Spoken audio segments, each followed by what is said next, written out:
Alright, well, we're just gonna get right into it. I'm, of course, on the wrong screen, though, so let's get into the right one. Hey, there we go. No? This one. This is the right screen. Let's just make sure we got the right music in the right places.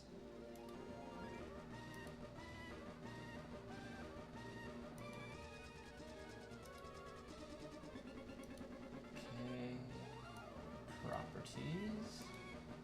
Monitor. We're going to monitor and output. Hey Brock, welcome. Evidently my computer doesn't want to output sound at the moment.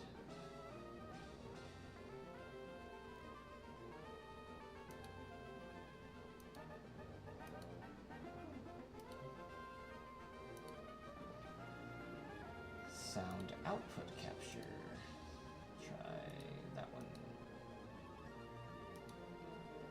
Properties.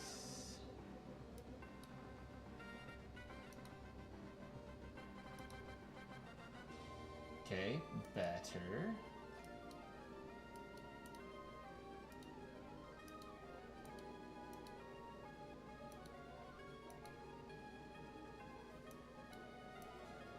Oh, hey. There we go. Now there should be some music there. Perfect. I think I got it set up. Nice. That's what we want to see. Welcome, welcome, guys. We are continuing some more shiny Jirachi hunting. Should be pretty fun. Looks like my light settings aren't where they need to be, though. My kid discovered that he can play with buttons.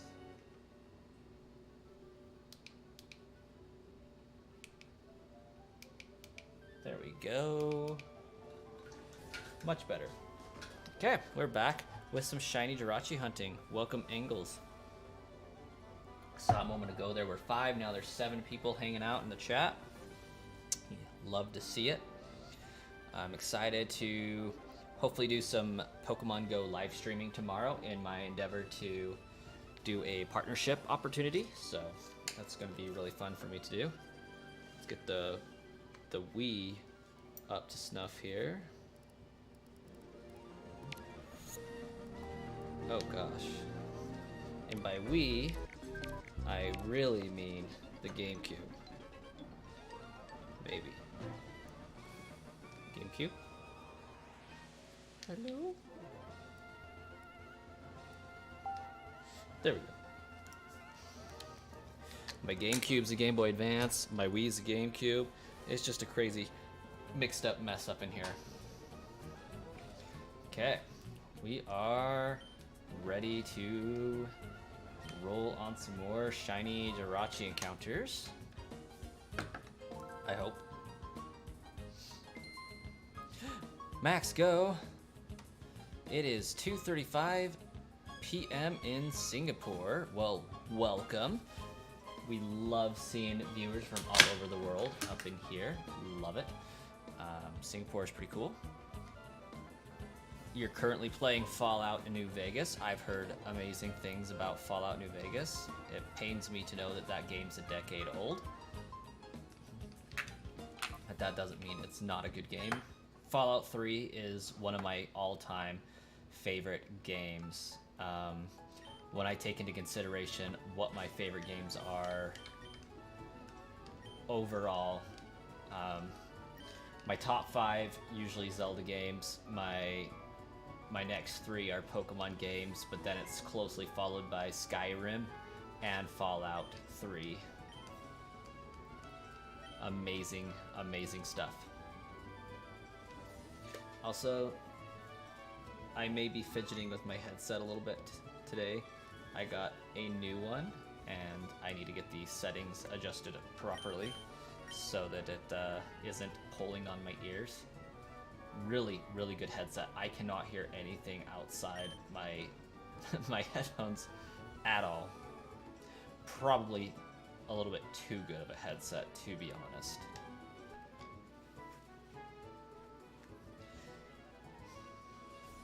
I may end up having to wear them like this a lot because I don't think under normal circumstances I could hear my kid crying if I'm alone here with him.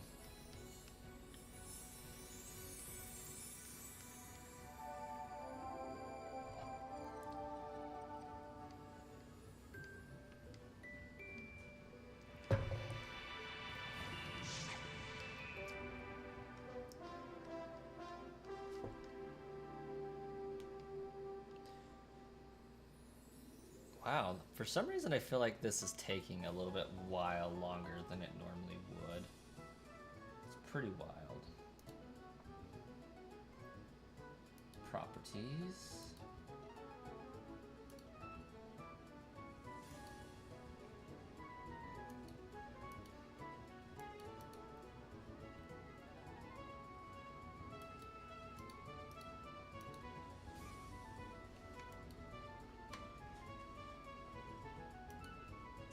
Surely changing my headset around shouldn't have caused this much issues.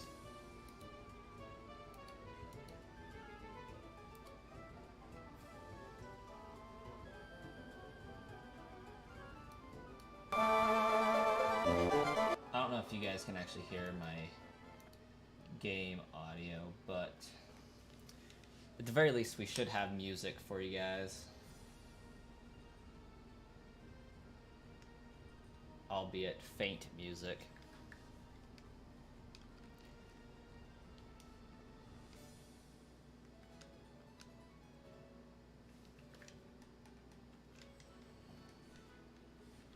I do want to know why that's not working though. Properties, global. Ah, that's why.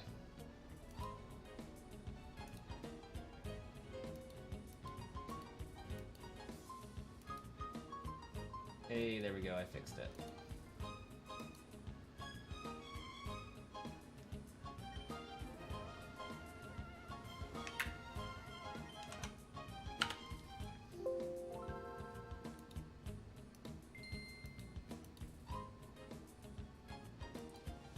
Perfect.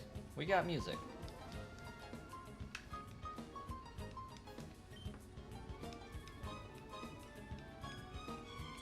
Maybe I should pause that music.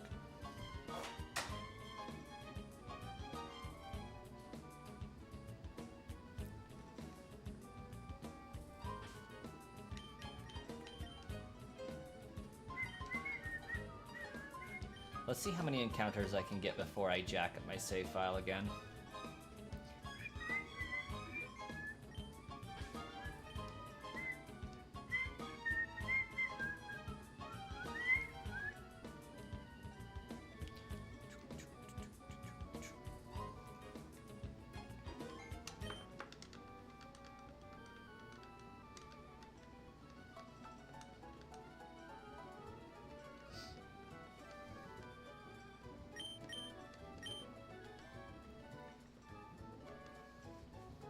I've had Fallout Vegas for like at least 10 years, I feel like. Since 2014. I feel like that's right. And I honestly have yet to play it.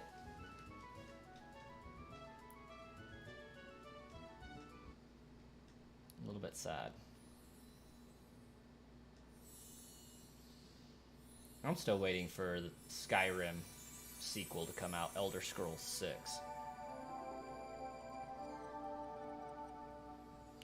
Or, you know, really be announced.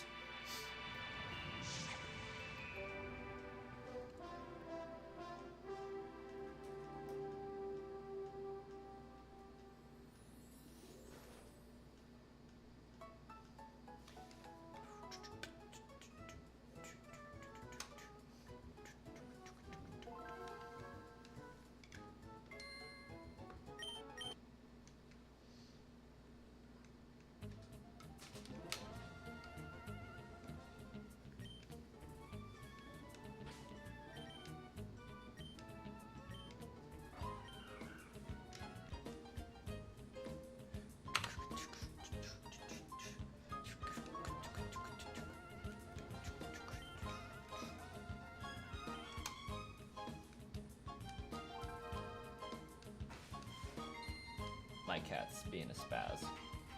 So if you're hearing noise in the background, that's what that is.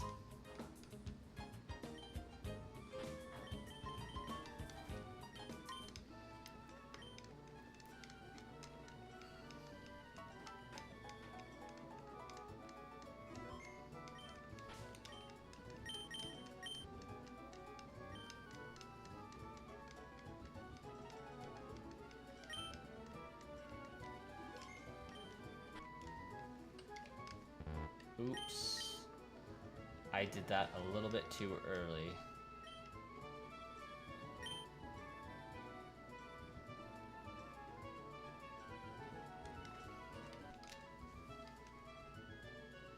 There we go, that's a little bit better.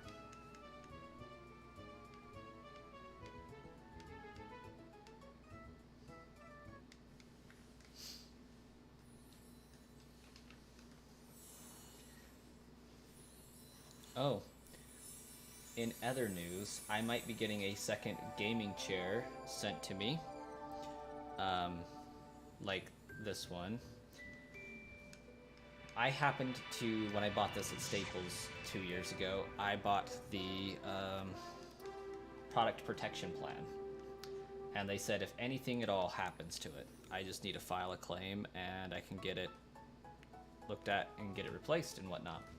Well, my seaming is starting to come undone, so I submitted a claim for it today to have it replaced. So they're probably going to send me a gift card for the cost of the chair, I would imagine. Which will be nice.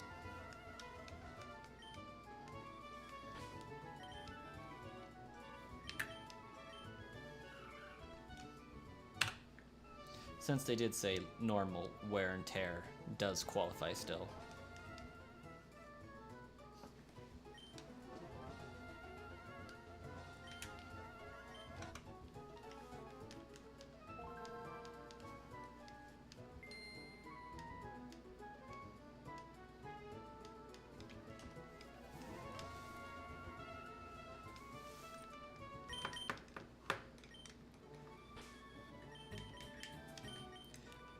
I need an official poll on like how many encounters people think that this shiny Jirachi is going to take me to get. I'm hoping for like 1,200, honestly. I feel like 1,200 would be a nice good number. You know, a little bit of a struggle to get to, but not like insane. I feel like that would strike a good balance.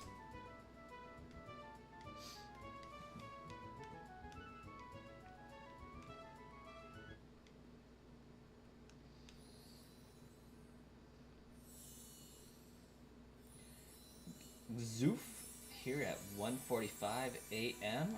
Welcome, Waterboy. Solus. So many names for Zoof. But welcome all the same. Thanks for being here.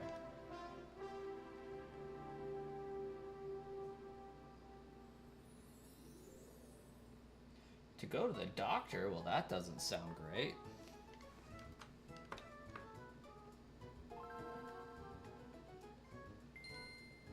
Leaving home at about 10, but you still got 8 hours. That's at least 6 hours of sleep.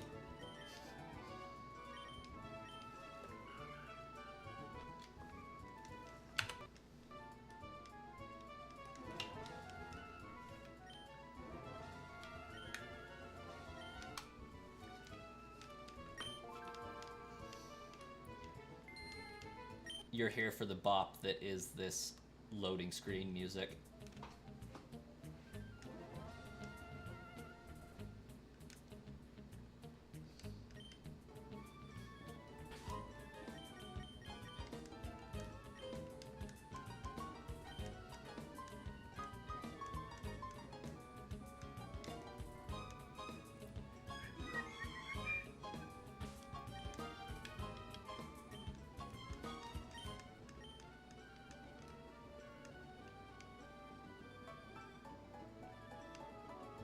Oh, I love how casually you just said that.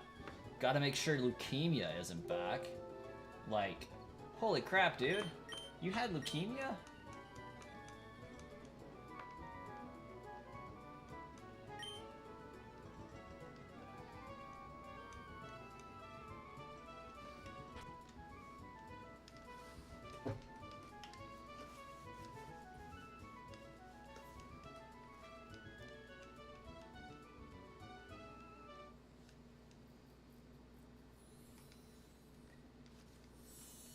Is leukemia bone cancer or lung cancer?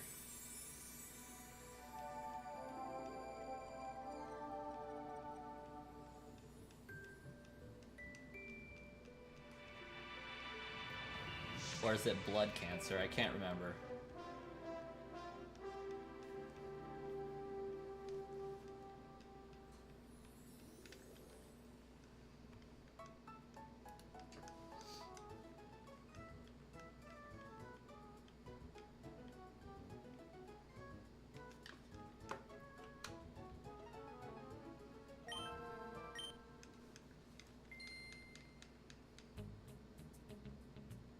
If I could do the entire shiny hunt with this bop going in the background, like, it would fly by.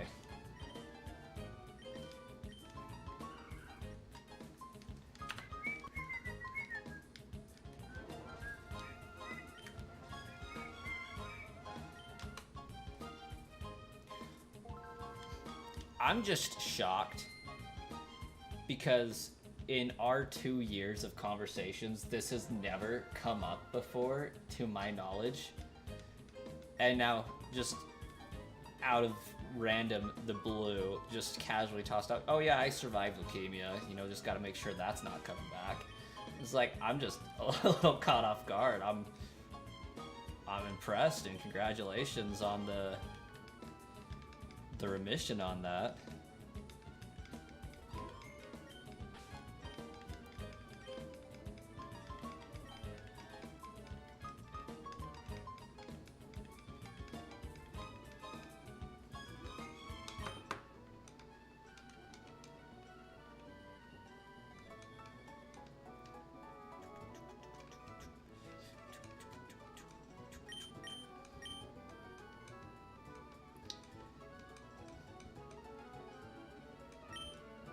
If I get this on encounter 385, like, I would not even be able to begin to express my joy and my glee with getting this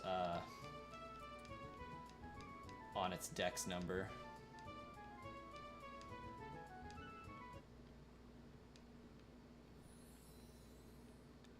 Oh, I gotcha. On April Fool's Day, what are the odds of that happening?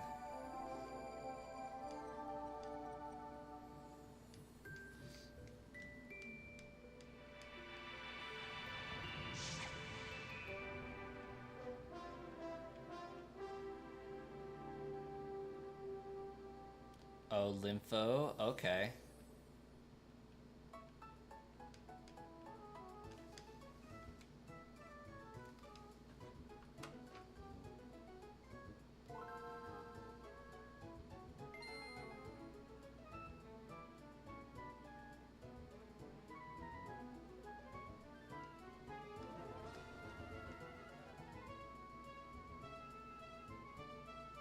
I feel like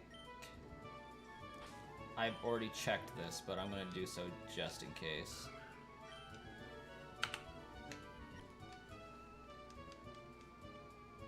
Yeah, that's wild. Zoof.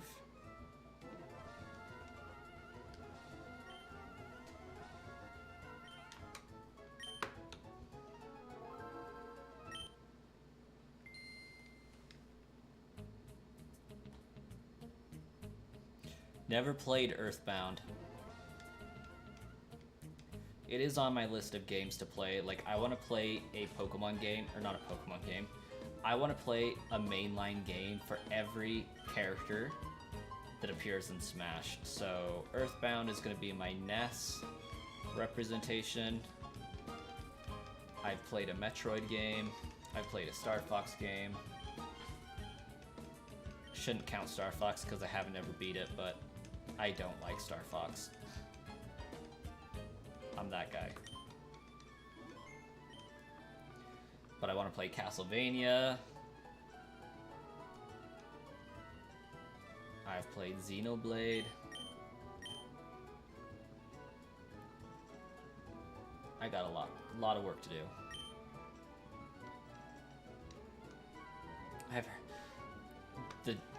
The loading music on this game reminds me of my childhood. Like, I played this so freaking often. Pokemon Coliseum was the hottest game on the GameCube when I had it, aside from Wind Waker and Need for Speed Underground and Twilight Princess. And of course Metroid. The GameCube just had so many fantastic first-party games.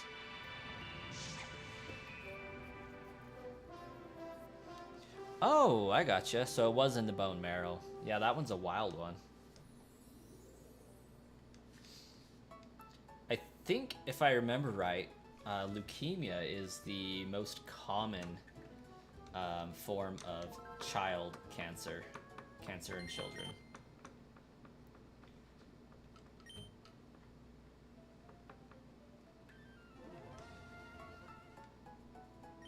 That is extremely unfortunate, Starkiller, because Wind Waker and Twilight Princess are amazing games. But Majora's Mask is still the best.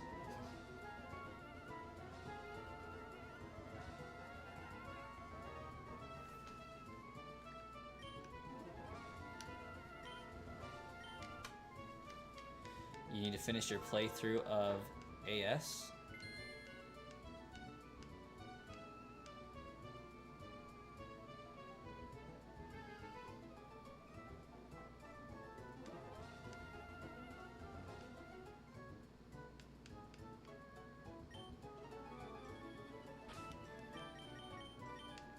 Okay, I'm legitimately not comprehending what the abbreviation AS is for.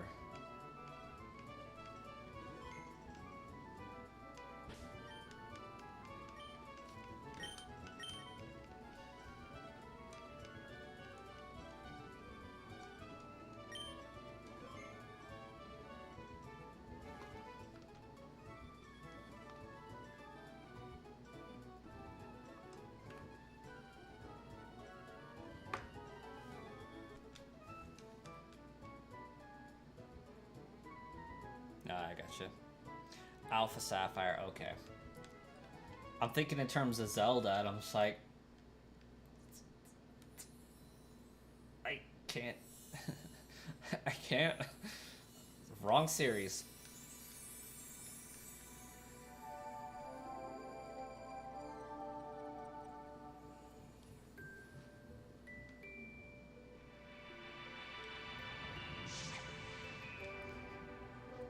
Majora's Mask is amazing. Love the story. Love the flushed out characters. Love the, They did so well with it. They really created a world that you want to be in and want to explore. The people's time schedules that they keep every day, the way that you can affect said time schedules is just a masterpiece. Shadow Wolfman, welcome.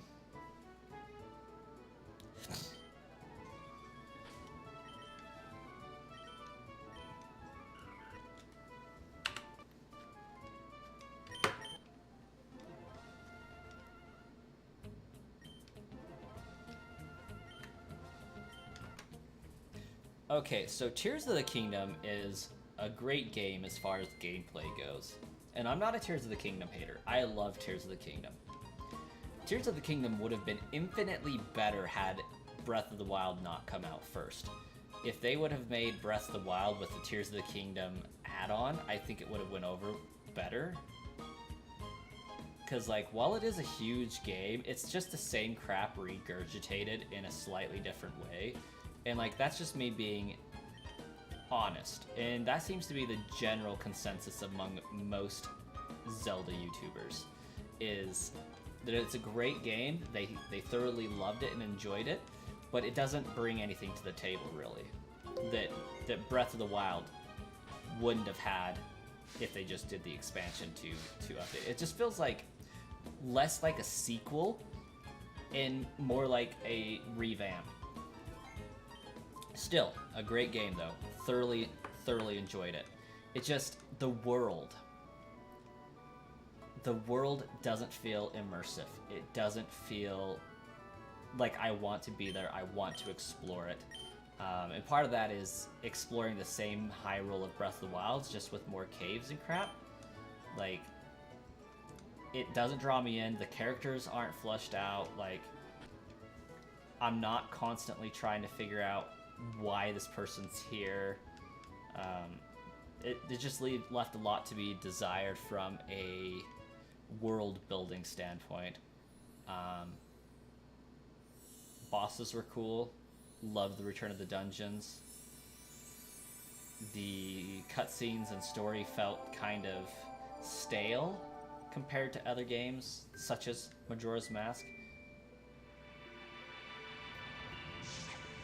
And it definitely pales in comparison to the depth of Wind Waker as far as the characters. And I'm going to be equaling the playing field here. I'm just not cynical of Zelda for doing that stuff. I'm cynical of Pokemon for doing it as well.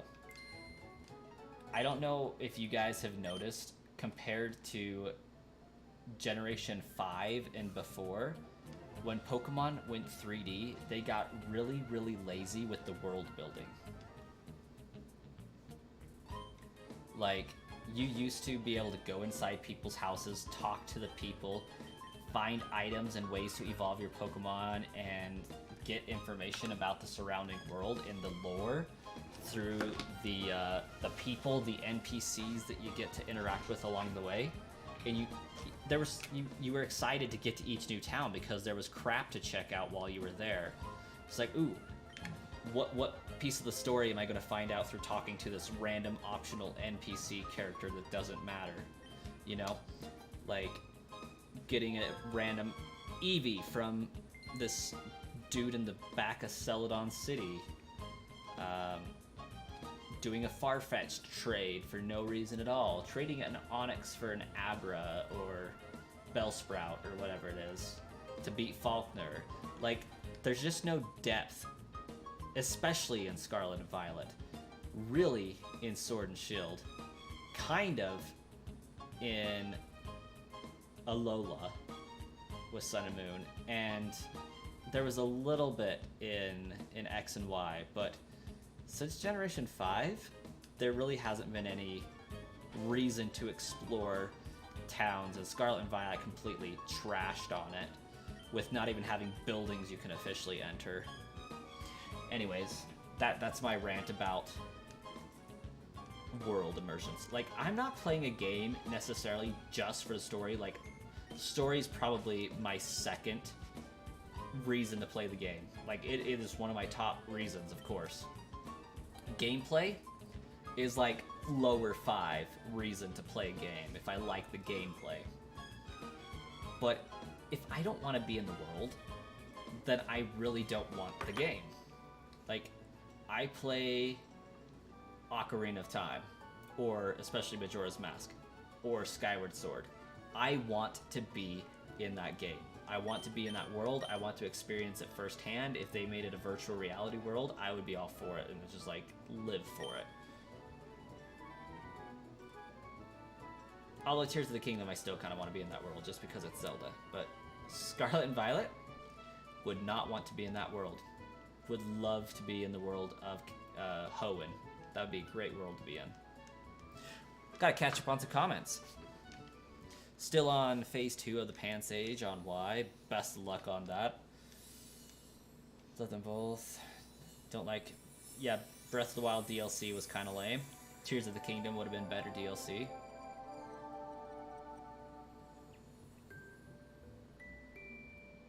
Enemies are kind of the same.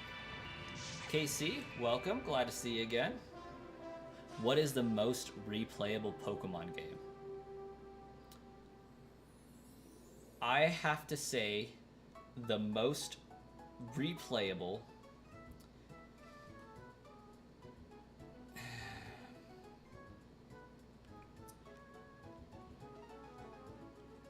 I kind of got to curve my fanboy instincts of the Hoenn region because like my initial response is Sapphire. I would go so far as to say Emerald to appease more people with that. It really is a hard decision for me to come up with, and the reason why is I love the world of Hoenn. I love the Pokemon and every single one of them in it. I don't think there's a bad Gen 3 Pokemon that I'm aware of. I love the exploration. I love the lore development. I love the bad guys' motives.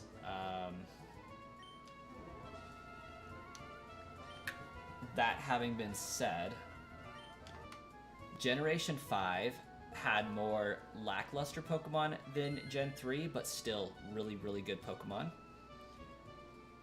I hated Team Plasma. I do think that they're the most evil of the Pokemon teams to date, but I still did not like Team Plasma's night outfits. I thought that was so lame.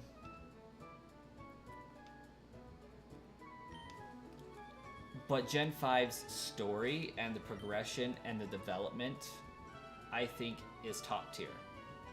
So I think the most replayable are Sapphire and Pokemon Black.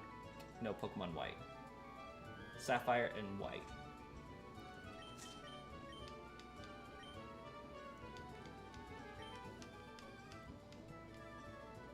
There's no reason for Towns of Scarlet and Violet. Thing about Pokemon, can't lie. You can't find yourself watching Pokemon. Yeah, I can't watch Pokemon without Ash. It's not the same. I've been following that kid for years. I don't want a new protagonist. They did the same thing to Yu-Gi-Oh, and I think it was a terrible decision to ditch Yu-Gi-Moto. I loved the Alola. It sucked, sure, but I loved how it felt to be in Alola. Okay, so getting to be in the environment, that's a valid reason. I do say that Alola had a great environment. I can get behind that. You'd emulate Emerald if it was 3DS.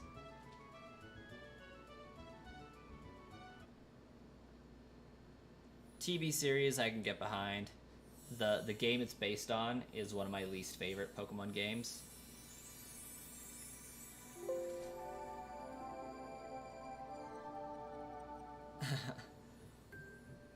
Angles went with Gen 5. Yep. Kaiser the Dragon, hello and welcome. I guess that's... I did not pronounce that right. I apologize.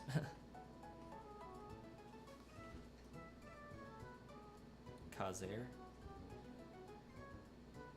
Personally, like Gen 5 because the first games gave you the newest Pokemon of your teams. Was special when you... Yeah, I agree. Gen 5 was something special.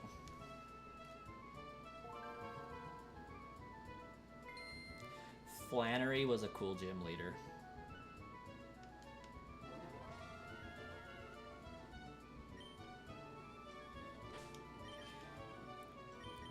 You will get no judgment from me for having Flannery as a gym leader you liked.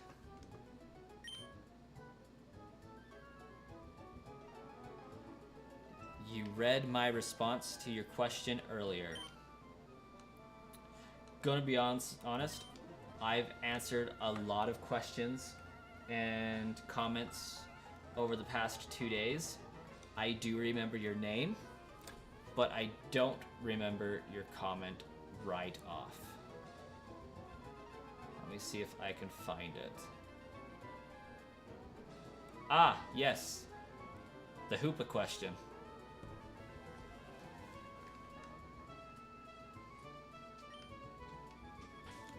I feel like I was supposed to... Yeah, I was supposed to increment up and reset this.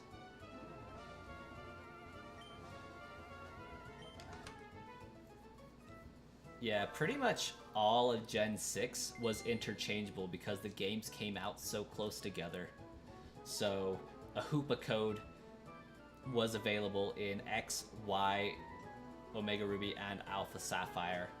And that's pretty much the only generation that really did that.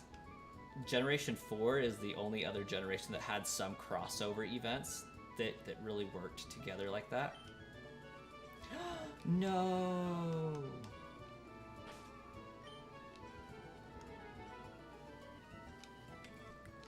I think I just jacked up my save.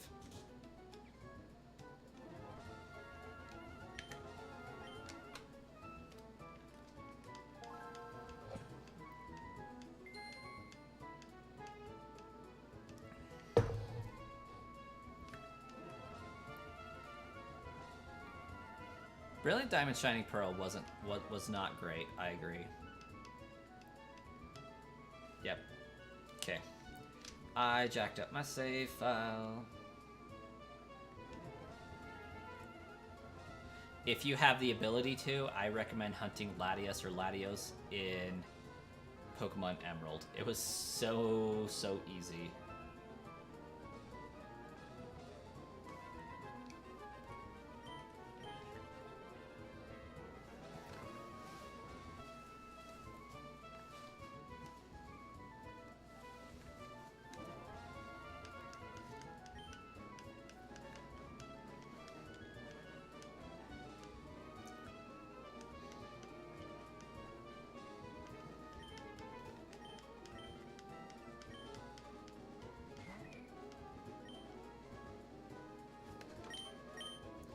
Since we're gonna be here a minute.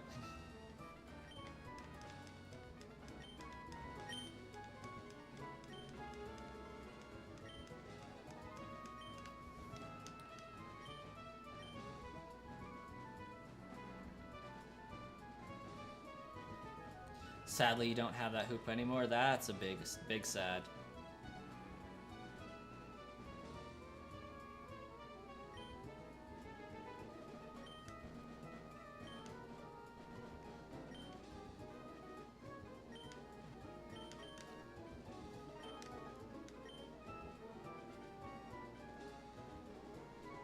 Alola teams were your weakest.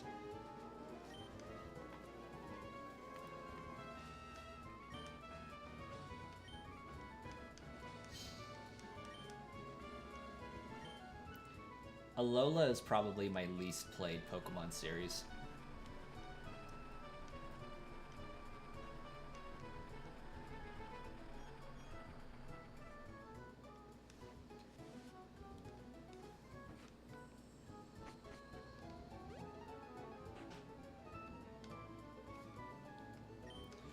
Oh, that's sad, Casey.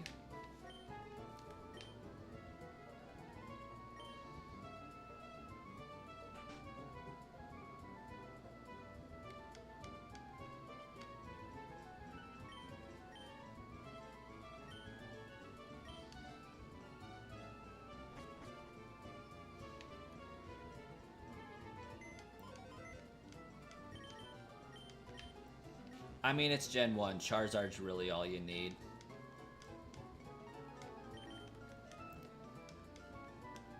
I do not know what Apom is good for to begin with.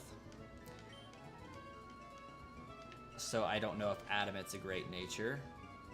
I would assume Apom is a physical attacker, being a normal type.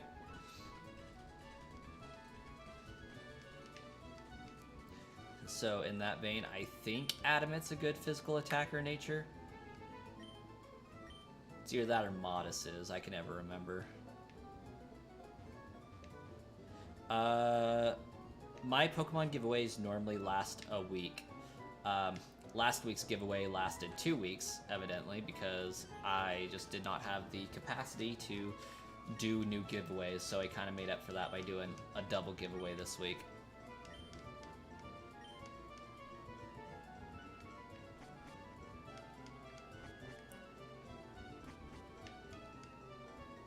Yeah, usually a week. Occasionally I'll have one that lasts 6 days. Occasionally I'll have one that lasts 11 days. but generally they last 7. I try to upload on Sunday or Tuesday. I need to get better at releasing them Saturday night into Sunday, but I've just had homework coming out my ears the last 2 to 3 weeks.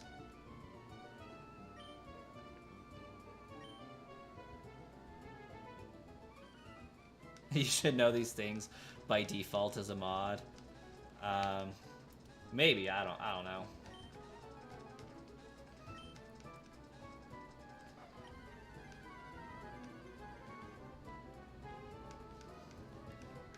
Kind of funny, the Discord channel's fallen into a little bit of disrepair. Like, it's not very used. I feel bad for the neglect that the Discord channel has received over the last little while.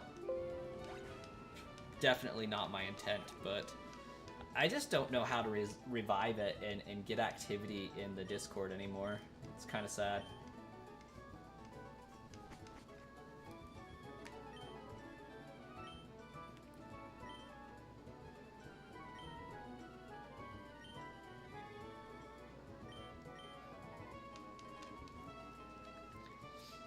I used to have a great deal of love for Apom, but as soon as they made Ambipom, like, I lost all love for that evolutionary line. Apom's still cool, but what they did with Ambipom's balloon hands just irritates me.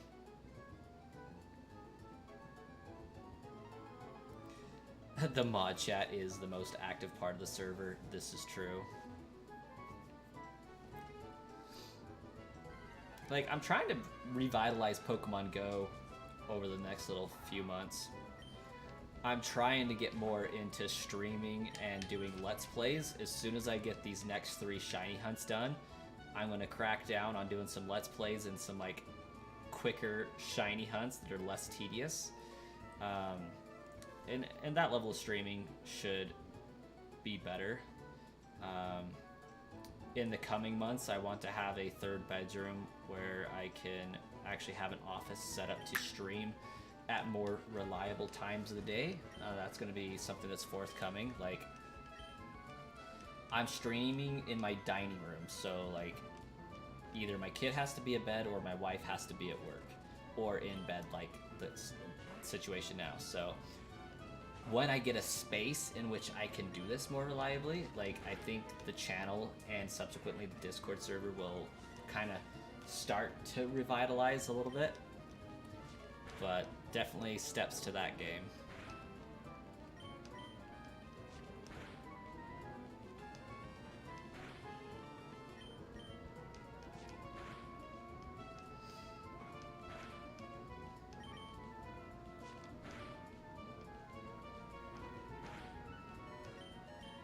Ash made up moves? That's cool.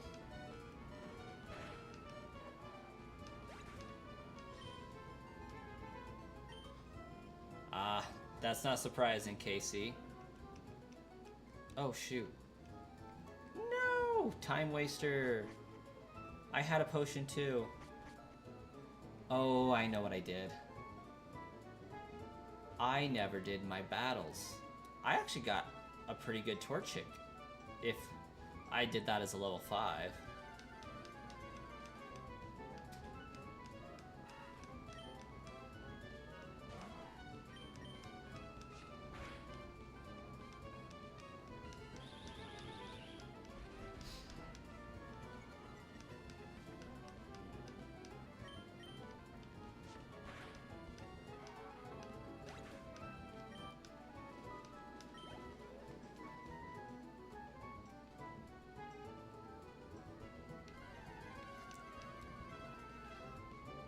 Problem is, there's just nothing to do in the Discord server.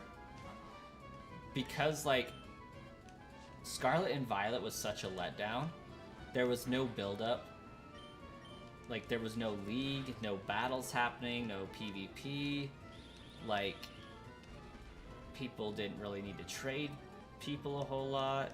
It just didn't have a lot of engagement like Sword and Shield did.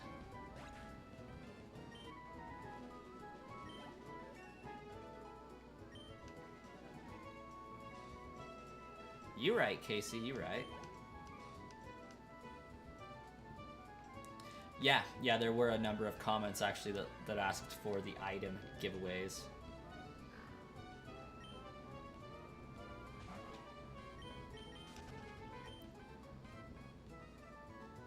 SV League would have been amazing.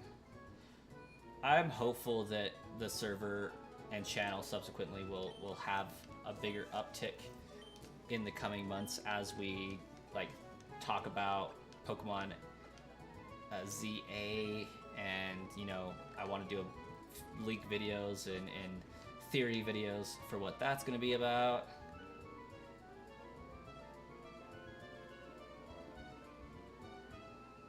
I don't think we will get a battle league for Pokemon Legends Z. I think it's going to be exactly like Legends Arceus in that we don't get to battle PvP. We could though, we could. And you know, be hopeful for that, but I think it's just going to be a rehash of Legends Arceus.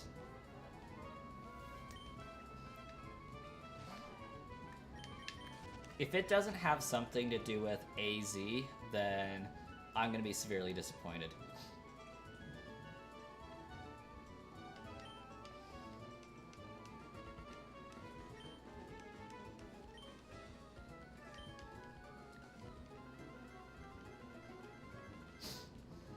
Like, it's AZ backwards.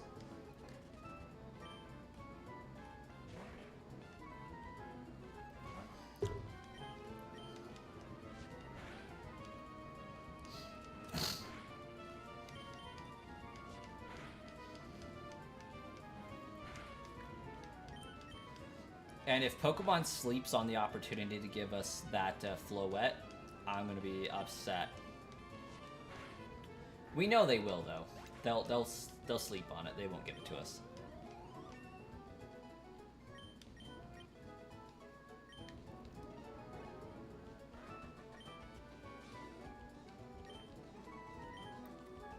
Like, all we really want out of Pokemon Legends ZA is Eternal Floette and Shiny Hoopa.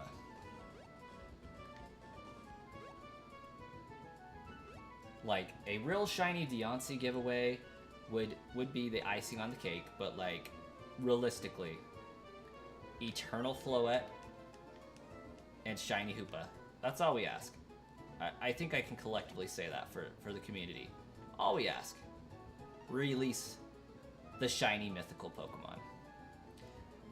I don't know as a mythical Pokemon has been shiny since Pokemon Black with shiny Genesect. Am I wrong? Deontay was shiny? You could get Deontay shiny. Zeraora, you can get shiny, but that was released after the fact. Shiny Deontay is technically an accident, though, so it wasn't supposed to be available.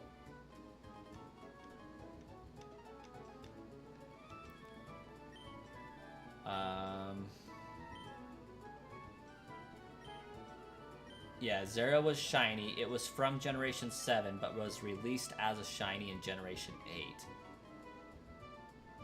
Volcanion still hasn't been shiny. Keldeo and Victini still haven't been shiny.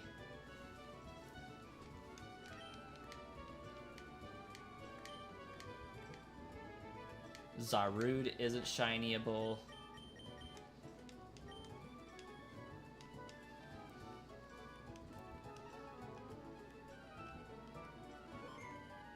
Darkrai was not shiny locked.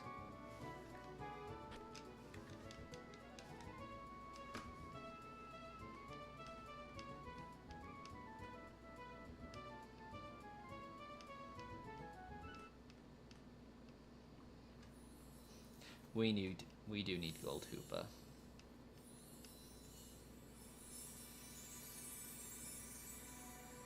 Realistically, we just need another Hoopa giveaway. I think to this date, aside from my Pokemon Go account, I do not have a legitimate Hoopa in my Pokemon home. Yeah, Darkrai is mythical.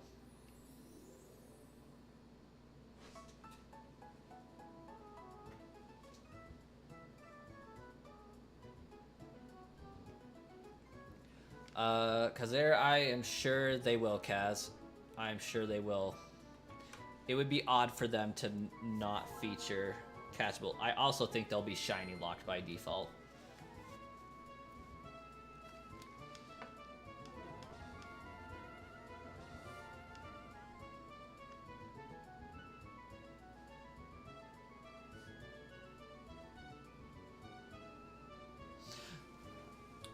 Also, because it is the 12th today, shout out happy birthday to one of my moderators in Discord, Tenny. Happy birthday. Just in case I forget to send a message after the stream.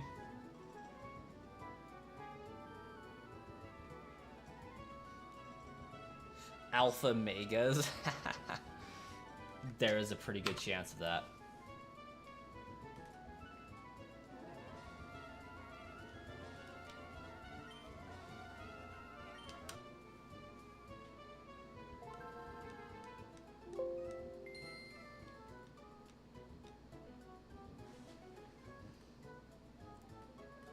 Darkrai Shiny is lackluster. Like, it could have been more pronounced for sure.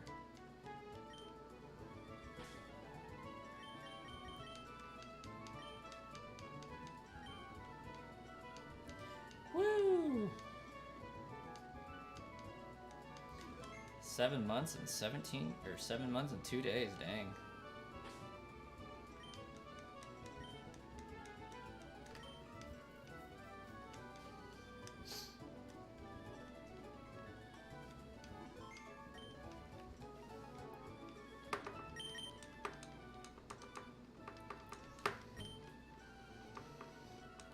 I wish I could go back to...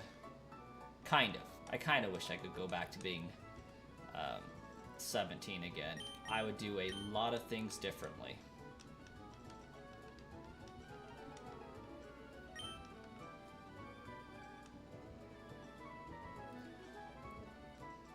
If I could go back to being 17 again, I would start my YouTube channel when I first thought of it. I would start when I got my first computer and just start making stuff.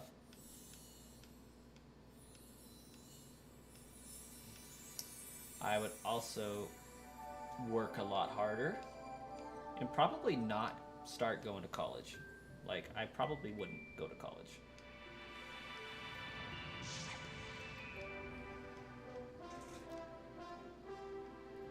And yeah, I would save a lot more of my money and just work harder.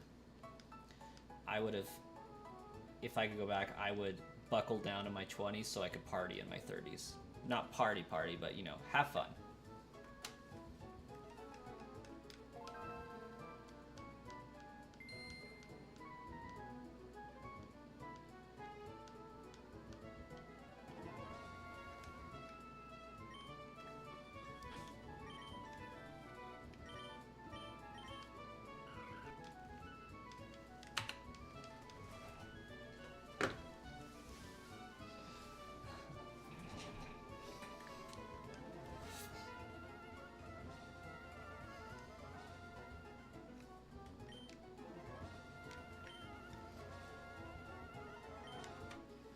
I can understand going back to being 25, being 30 myself.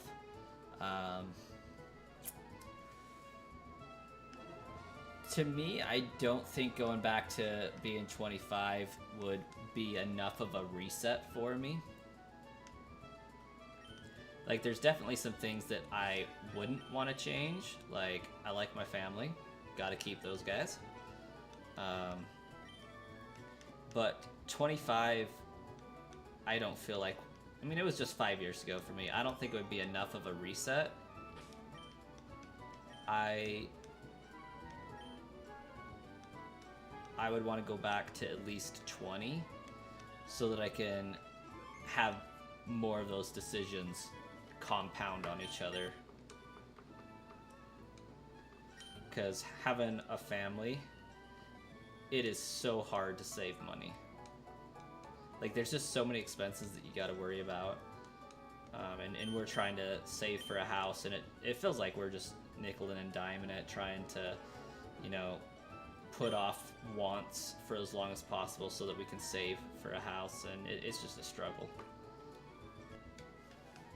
Like, we've been at it for probably 2 years, and we have saved $10,000 towards a house, so we gotta, like, quadruple that to actually be able to do it.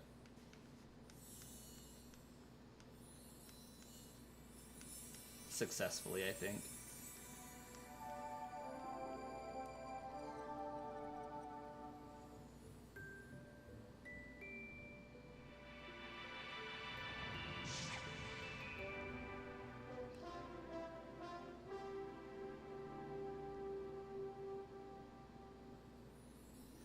Casey, I too got married at 25. So yeah, I definitely don't want to change that. Glad I did that. But making some changes in my 20s would definitely help make that a better environment for everybody involved.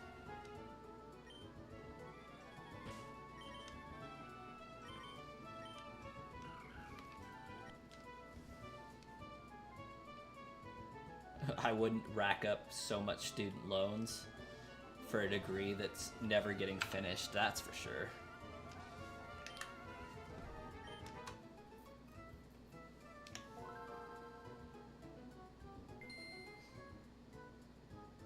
Oh, that's awesome. Glad you own your house. It's quite the achievement. Angles, you have a great night.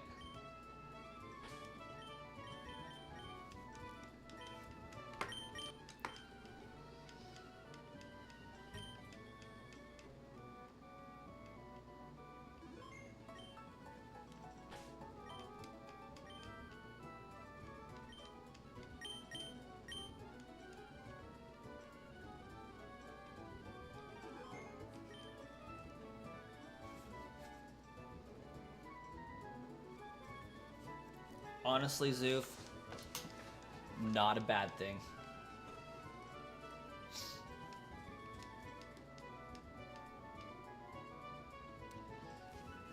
Well, that sounds intriguing, Casey.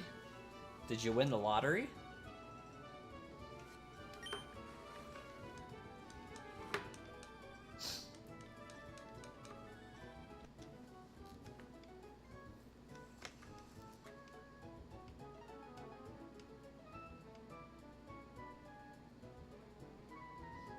CBA.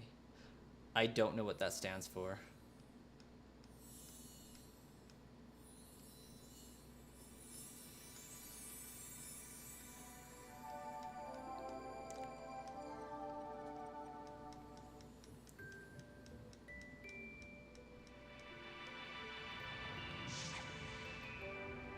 Oh. In terms of who you married, you won the lottery. Valid.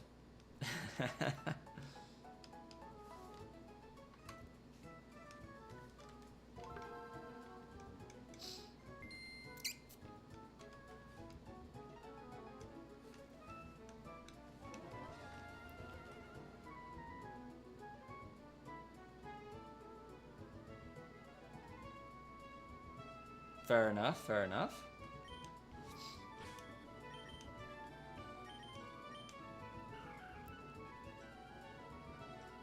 Zoof's almost been at their job for 2 years.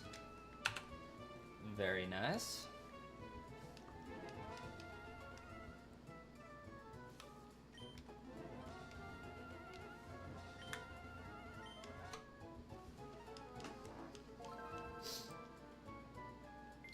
Yeah, one thing I definitely want to help my kids understand is more about working in trades than anything else, I feel like that's the best chance to have to be your own boss, to have pretty versatile skill sets. I want to start my kid out on programming pretty early, because like I feel like if I would have had that option earlier on in life, I would have been doing better. Like, I understand programming. My problem is I lack the creativity and the ingenuity to write the programs from start to finish. Like, I can follow the instructions that somebody gives me. Hey, you need to have this function, you need to have this function. This is how you build this program. This is what the program needs to do. Here's the step-by-step. Like, I can write the code and do that to an extent. And when I see complete code and it's not working, I'm pretty good at understanding how to debug it and get it to work. But I am not good at saying, hey, I need you to build a program that does this. Write the code for it. And a lot of it's, you know, I have no practice and experience with it.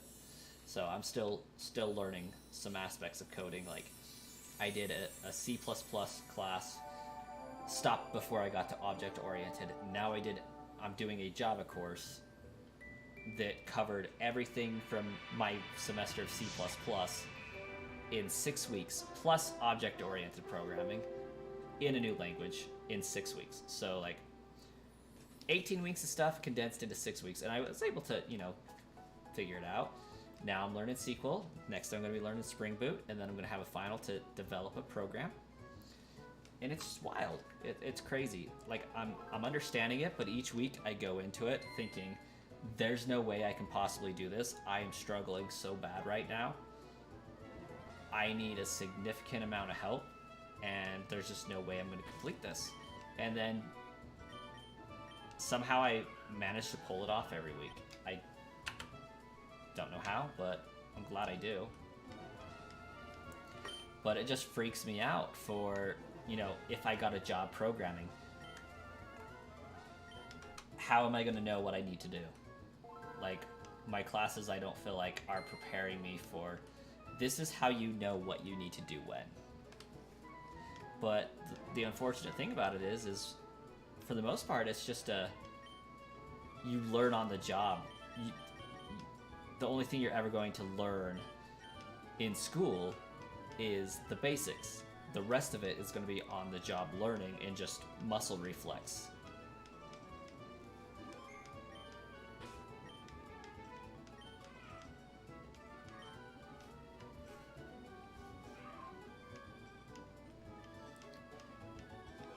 Not that you're British, the saying just stuck with you. Used to play COD, Ghost. Okay. Ah, yeah. Definitely pick up some terminology playing internet games for sure.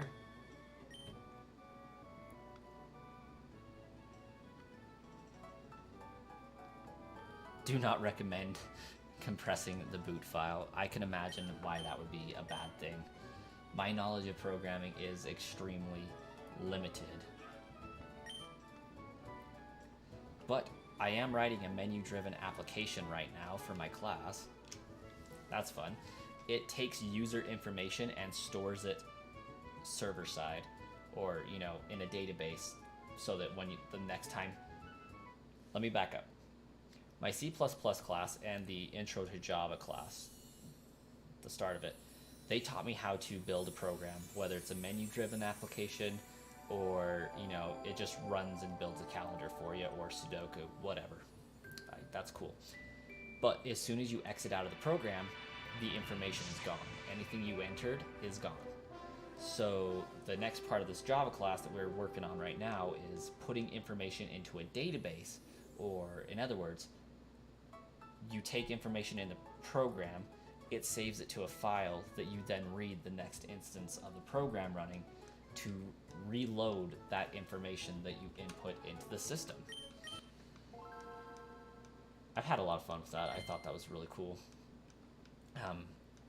I'm fearful for my final project in that I have no idea what the final project is going to be. I have no idea if I'm going to be able to do it. I just know that so far I'm able to do what's been asked of me. I am worried that they're going to say, okay, now take what you learned and you build a program that does, you know, these operations, but like it's anything you want it to be. It's just got to have these 5 principles in it. It's got to have a menu. It's got to take user input. It's got to, you know, upload, save, create, read, write, and delete to a server. And it's got to do that on a remote host. I'm worried that they're just going to be like, these are the 5 things that it has to do. But as far as what the program actually does that uses those skills is all up to you. That terrifies me.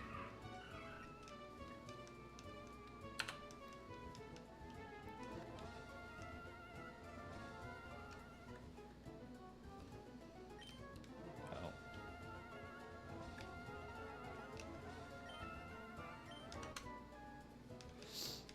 So, the idea I have in my back pocket for what I want to build a program that does to showcase my knowledge in test is I'm thinking about developing a program for shiny hunters that will tell them, okay, I want to hunt this Pokemon. So you type in the name of the Pokemon, and this database will spit out to you the best game, method, and location to shiny hunt that Pokemon to get it as quickly as possible. So if I was to say I want to shiny hunt a Jirachi, it's going to tell me good freaking luck. You're going to need, you know, a Game Boy Advance, you're going to need this. And it's going to list all the things you need to successfully do that hunt and where to do it the easiest. If I was to say Charmander, it would output the easiest place to do that is in Pokemon Scarlet and Violet as an egg.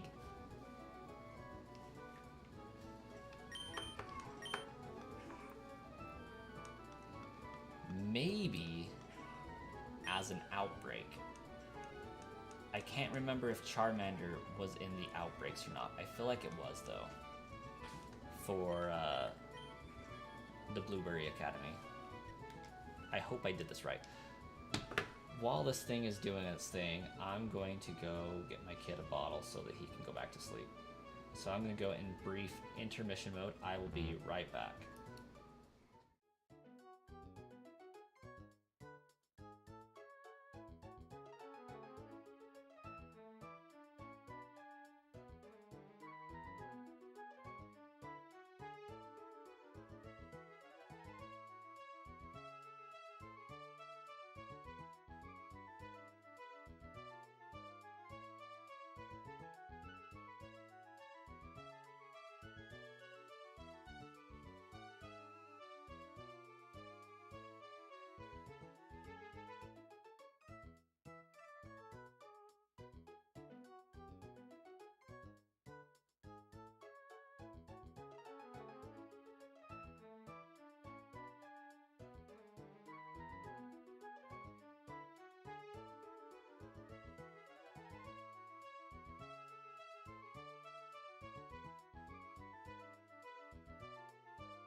we are back.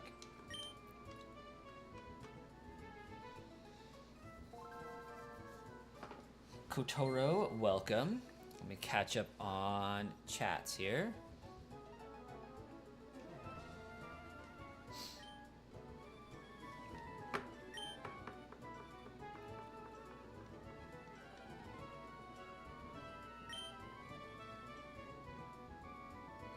Seen the Google internship movie? I have not.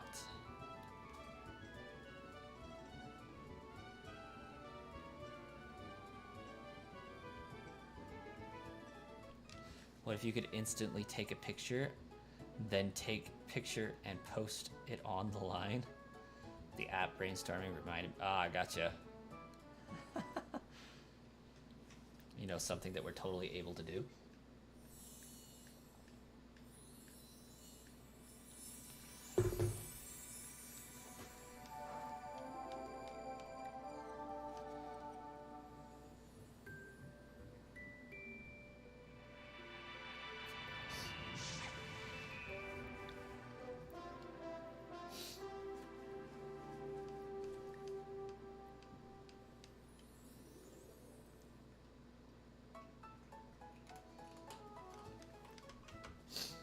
I feel like I've done more than 280 encounters, honestly.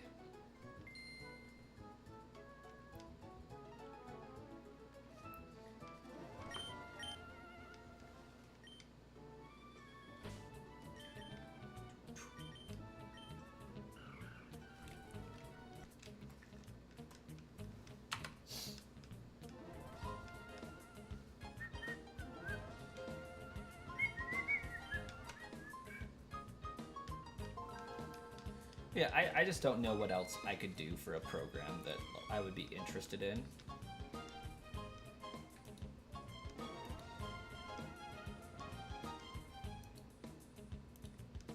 Let me pull up Google Drive.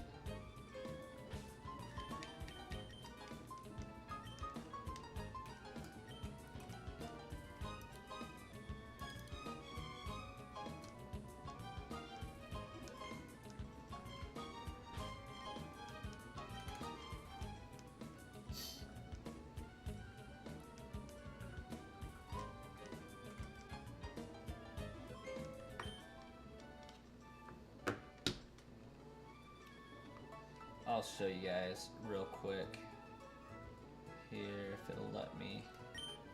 I don't think in this one I have the screen set up exactly to do it, but we'll do a display capture. Alright, so that should be displaying that whole thing. This is what I got so far. This is more of the research step. So I just went through Pokemon 1 through 1025 and wrote them down in numerical order, and then wrote down all of the games that those Pokemon appear in with their Pokedex entry. I still need to do a lot more of, you know, identifying, okay, this Pokemon is in Scarlet and Violet. That'll be the best game to find it in, type stuff. I pretty much have blacked out where they don't appear. In which Pokemon are shiny locked. That's all filled in as well. So like Victini is shiny locked and all that. I'm just not sure how to classify it. Like, is Pokemon Legends Arceus faster at finding shinies than Pokemon Scarlet and Violet? So if I was to hunt a Probopass, would it be faster to hunt it in PLA or in Scarlet and Violet? That's what I don't know. So,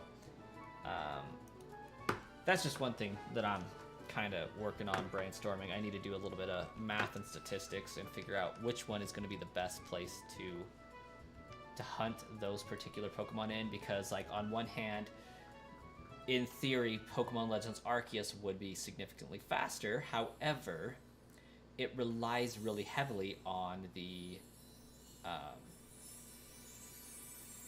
outbreak mechanic, which you can't always guarantee you're going to get that outbreak. So it may not be the fastest method to find that Pokemon.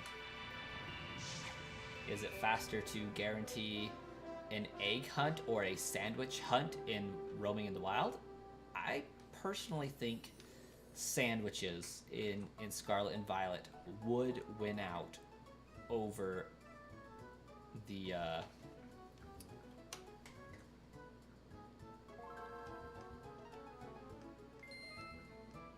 swarm encounters, or outbreaks as they're called.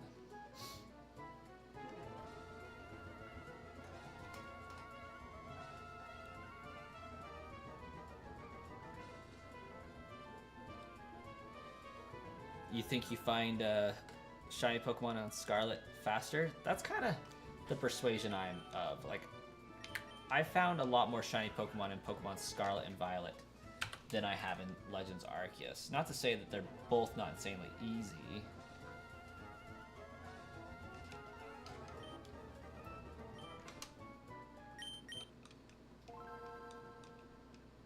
One has a shiny sound effect and one does not. That is absolutely true.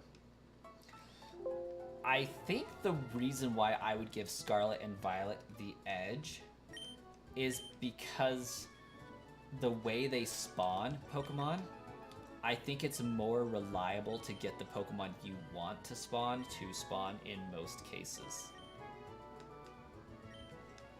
Because every Pokemon in Scarlet and Violet has an overworld spawn, more or less.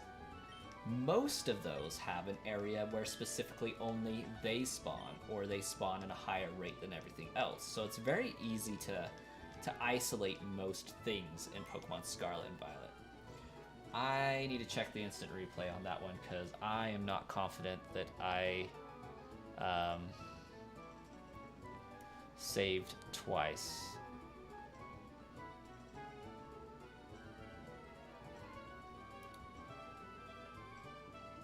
How do I do the instant replay here?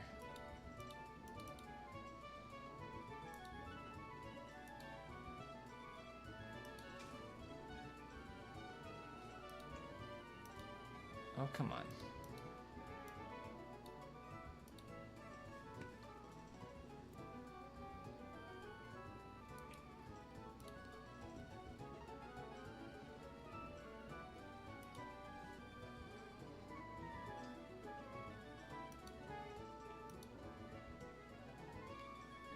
Evidently, Twitch does not have an instant replay feature. That was a waste. I could have done this in like 30 seconds on YouTube. That's ridiculous.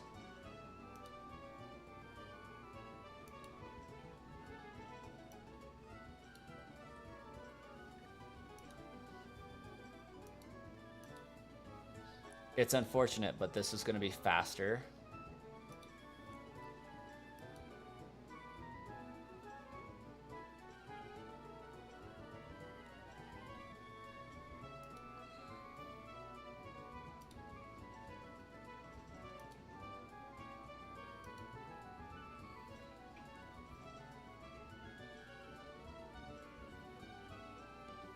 Okay, there's save one.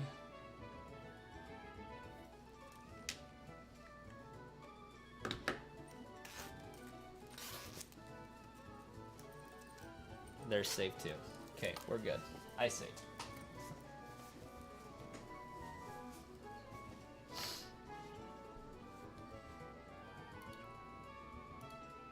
Ooh.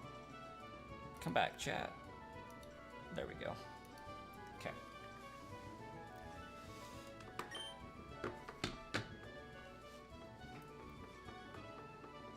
Oh yeah, by the way, I officially have less than 7,000 encounters left until full odds.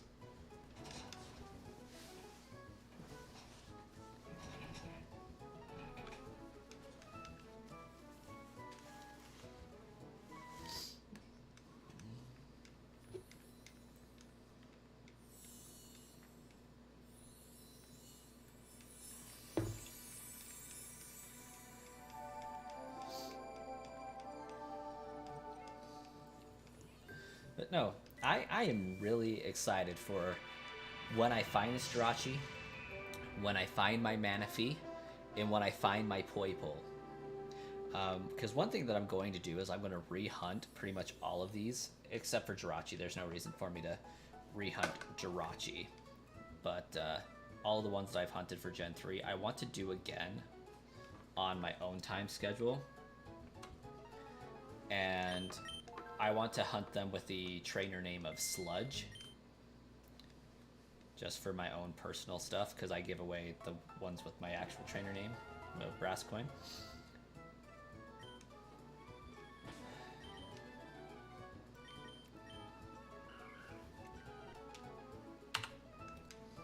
But not only that, like, I want to go through and complete another Living Dex in a Let's Play. I want to play through all of the Pokemon games as a Let's Play. So, like, I am really chomping at the bit to get some of these hunts done so that I can successfully do that.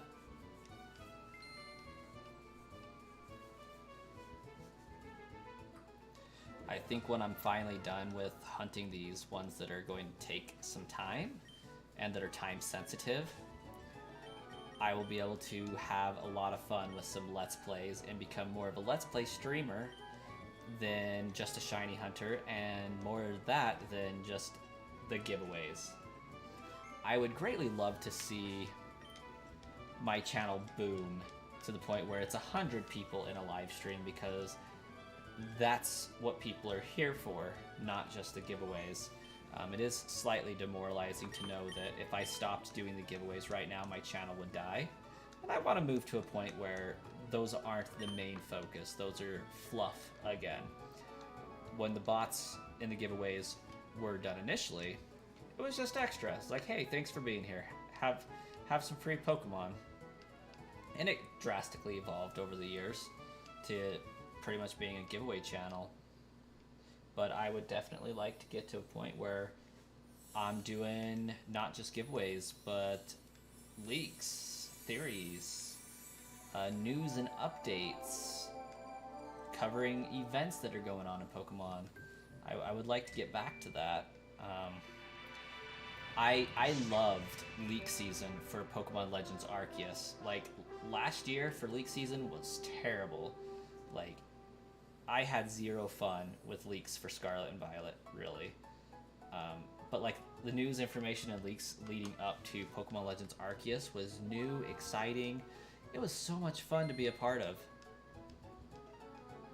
Most people have found my channel through the bots, so like, I don't hate the bots by any means, but they are a lot of work.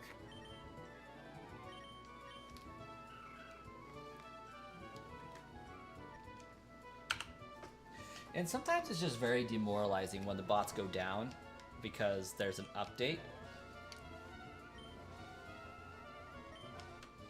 And there's changes to the rules and how Pokemon Home handles things, and then the bots break, and then everybody's unhappy, and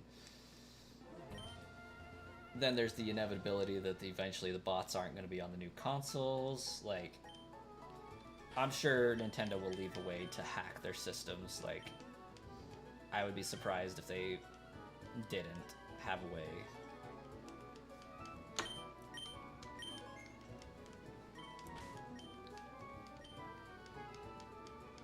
But it does worry me. Like, I don't know the future of my channel and if I'm going to be able to host bots for the next generation of consoles. And that is kind of disconcerting to me.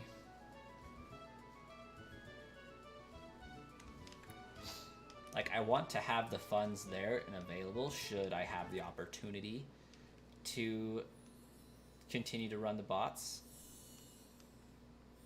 But with what I have going now, if I don't multiply my channel fivefold to 100,000 subscribers, I don't know if I'm going to be able to keep up with Blaine's and KevDog and Barry-chan and Dev. Like, there's a few other big YouTubers that also do these giveaways. I don't think I'll be able to keep up with their ability to buy the new consoles and facilitate those giveaways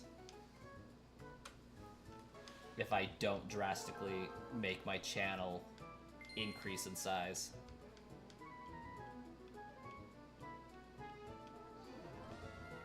thanks, Starkiller. I'm glad that you've enjoyed the videos. It definitely means a lot. I'm glad to have people come hang out while I stream, chat it up, talk Pokemon, talk Zelda, talk Nintendo, video games in general. Sometimes we just have anime discussions out of nowhere. Like, thoroughly enjoy doing that while shiny hunting. It's the hanging out and the getting to know people who are in the chat and show up and turn out for the streams. Like, there will be people that pop in that haven't, you know, been to a stream in like a year, and I still remember their name and vaguely like remember something about them that I can connect with, and I think that's really cool.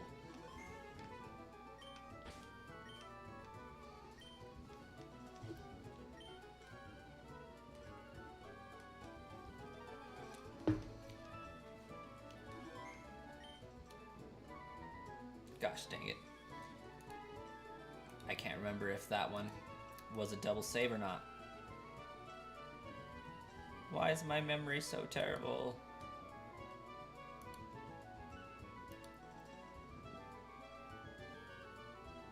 Well, I can see that it was at least one save.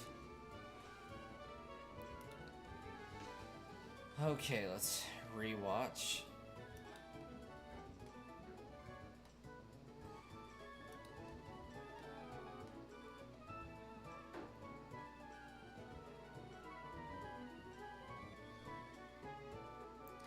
Okay, we got one save.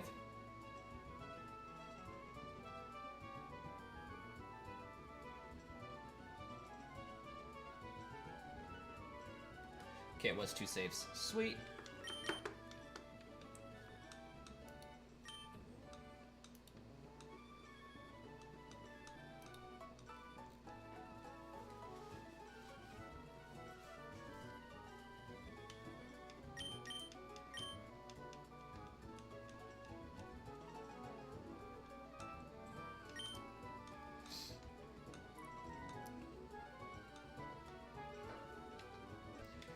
One thing's for sure, though, I absolutely detest running giveaways for Sword and Shield. Like, those bots, I don't know what happened, but it seems like every time a new game comes out, the bots stop working effectively for the previous generation. So, like, Sword and Shield was working flawlessly. Then BDSP came out. Sword and Shield still was very, very reliable. BDSP kind of sucked. Pokemon Legends Arceus came out. BDSP got better, but then Sword and Shield started to tank. And then when Scarlet and Violet came out, Sword and Shield like crash every 8 hours, it seems like. BDSP crashes every 12 hours. Pokemon Legends Arceus has never crashed on me one time unless there was an update that they did to the core game that caused just the bots to not be compatible with that version of the game. Understandable stuff, you know? Like, Pokemon Legends Arceus always works without fail. Scarlet and Violet always works without fail.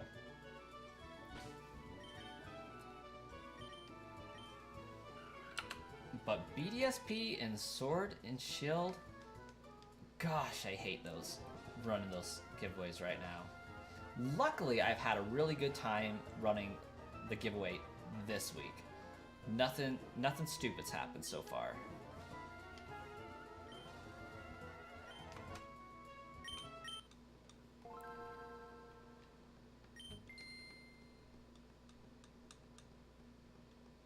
Marshadow, huh?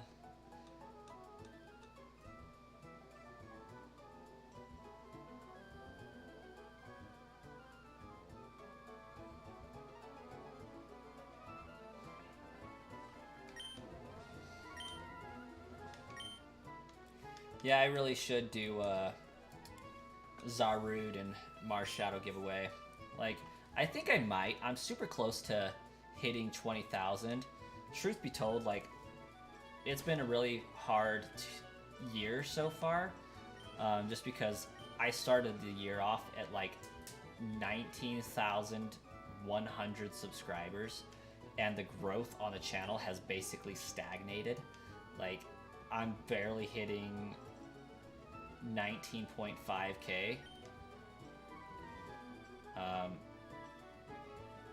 Doing this week's giveaway, I've seen the most growth in my channel in one day than I've seen in like 2 months of the giveaways, so kind of a little sad.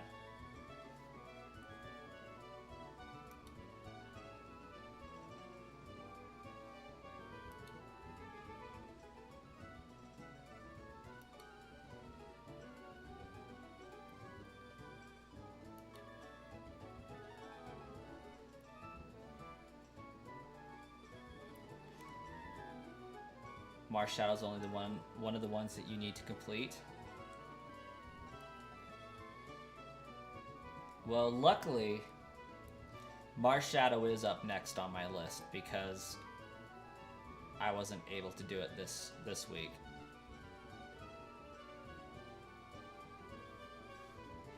Okay, so there is the timestamp. There's one save.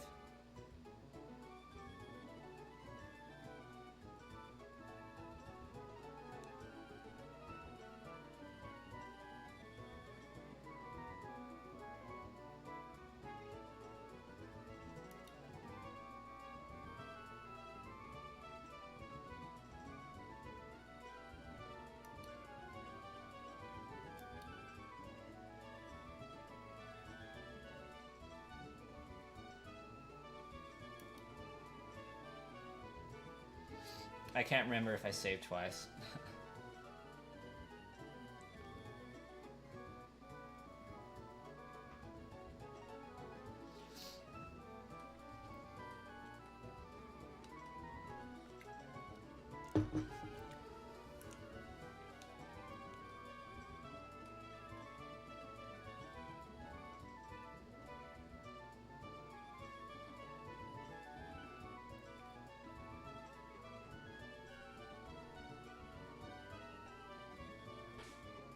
Pretty sure I need to save again.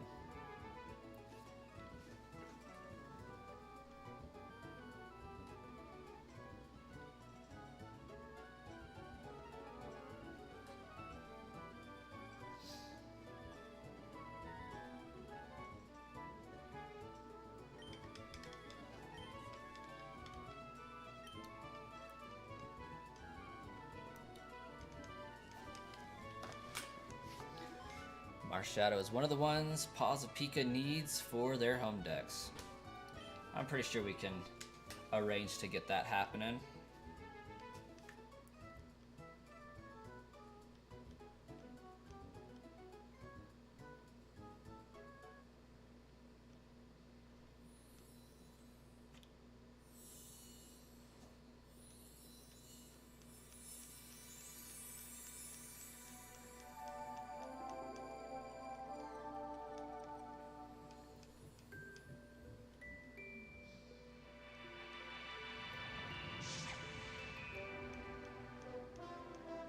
What I really need to do is improve my thumbnails. I've been looking recently to see if I could find somebody who's willing to do thumbnails for me, just because, like, they take so much time to do well.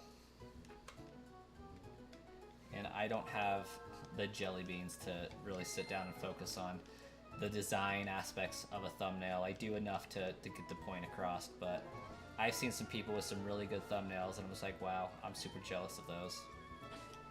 I wish I could put that much time into the aesthetic of the thumbnails.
I do wonder if I can get to 300 tonight.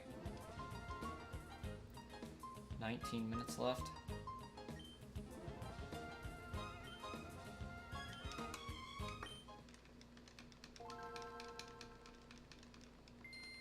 That sucks that you got your Switch stolen, Starkiller. That's terrible.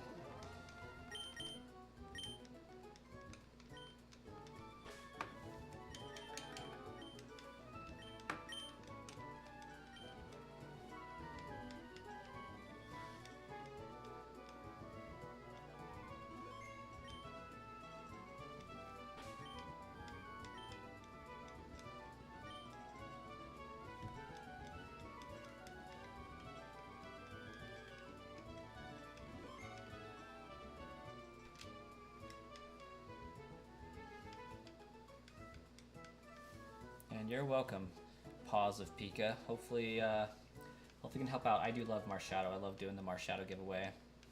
Eventually I'm going to return to a Shiny Mew and a Shiny Deoxys giveaway. I was going to do them at my 25k mark, but at this point, like, if it gets me to 20k, I'll be happy. I'm hoping that the current giveaway will hit 20k on that one. Get some growth happening back on the channel again.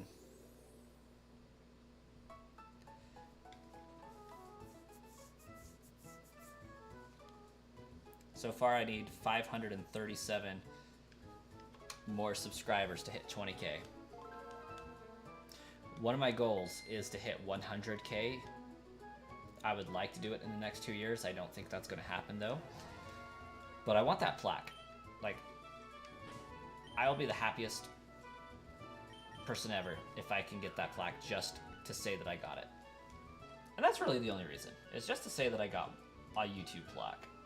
After that, yeah, I'm still going to continue to do YouTube because I love doing it. But, like, it'd be great to have that goal done and out of the way.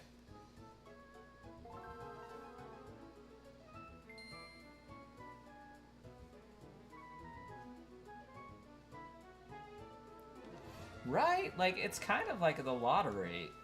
You never know what's gonna be in that particular vehicle, and you just smash a window or something and hope that it's worth it. That's crazy.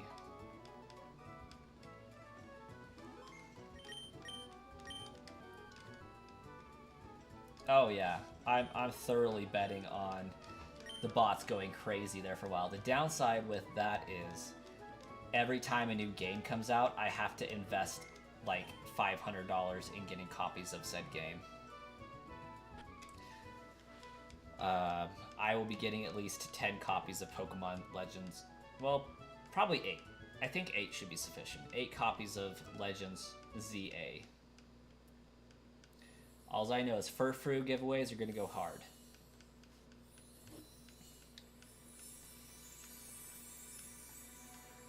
Oh, which brings me to something I haven't seen a lot of YouTubers theorize about yet. I bet you guys money, physical, tangible money, that one of the mechanics of Pokemon Legends ZA is going to be obtaining the Furfrou forms, but the way we do that is going to be through research into the styles of individual Pokemon. Similar to how Legends Arceus, to unlock our own clothing styles and our own haircut styles, we had to do research on specific Pokemon for the hairstylist and for the clothing maker, so they could get inspiration ideas on what clothing to make. We're going to have to do that same crap to unlock Furfrou's hairstyles. I bet literal money on it.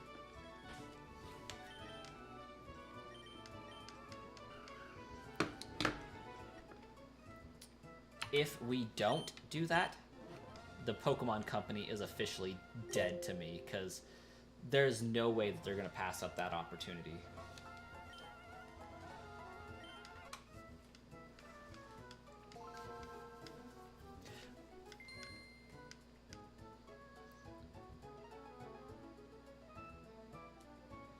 you was moving and you didn't know your Switch was even in the car at the time. Aww. That's unfortunate. Pause Pika, you have a great night. Thanks for hanging out with us on the stream. Greatly appreciated having some conversation. And thanks for luck. Hopefully we get it soon. And St. Louis is definitely a place to live that has a high crime rate.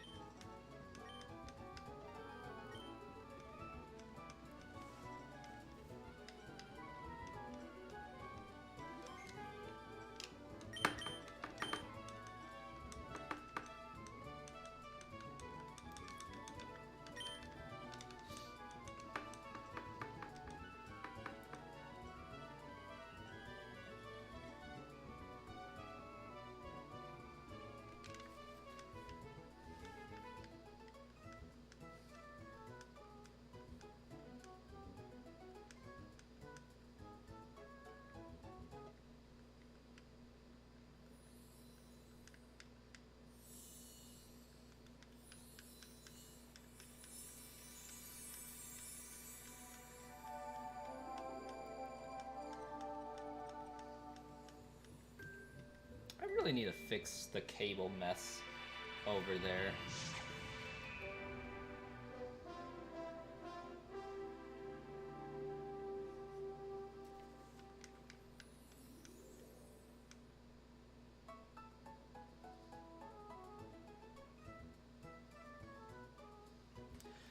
They better, like, given their fascination with haircuts and making us work for stylistic changes in our outfits and such, like, if they don't do the same thing for Frou Frou to get all of its, you know, hairstyles around, they don't understand how their own mechanics work.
They have indeed missed out on many opportunities, it seems obvious to do.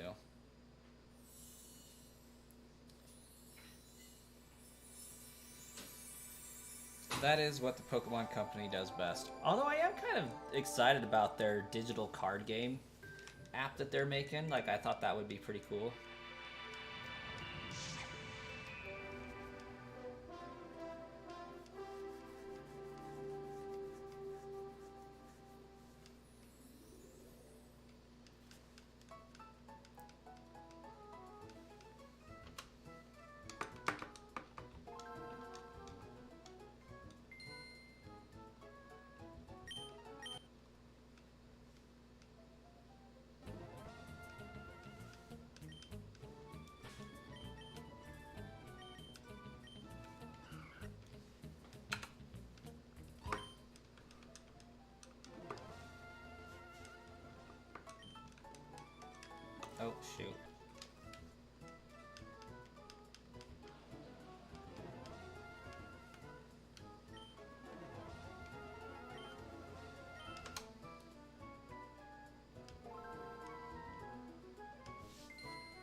Okay, so about that Star Killer, I bet dollars to donuts that when Pokemon Legends ZA comes out, it is going to add the remaining like 12 Pokemon that are not currently available on the Switch, mainly the Elemental Monkeys line.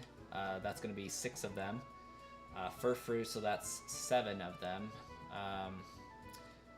I feel like there's some others that I'm forgetting, but most of them are from Gen 5 and 6 that just don't exist on the Nintendo Switch yet. I think when they release Legends ZA, they are going to add Ruby, Sapphire, Emerald, Fire Red, Leaf Green to the Game Boy Advance service for Nintendo Switch Online, as well as the Game Boy games for the Game Boy and Game Boy Color. I don't think they'll add the DS games necessarily, but I think all of the Game Boy Advanced and down will be added to the Nintendo Switch to allow for a smooth shutdown of the 3DS online. Like, as soon as Legends Z8 comes out, within a year, I think they're going to cancel Pokemon Bank permanently. And when they cancel Pokemon Bank, I think those titles will be ported to the Switch.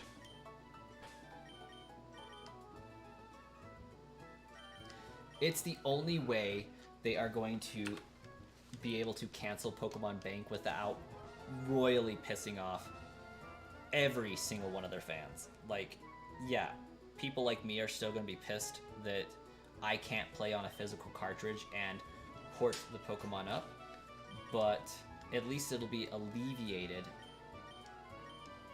if I have the ability to do so on the Switch natively. So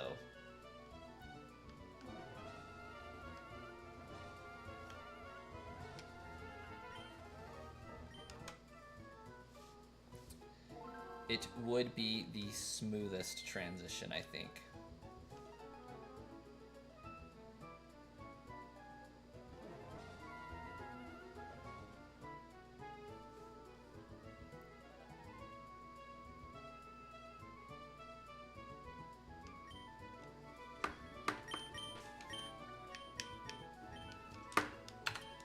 Pretty sure I did increment up at the end of that last one.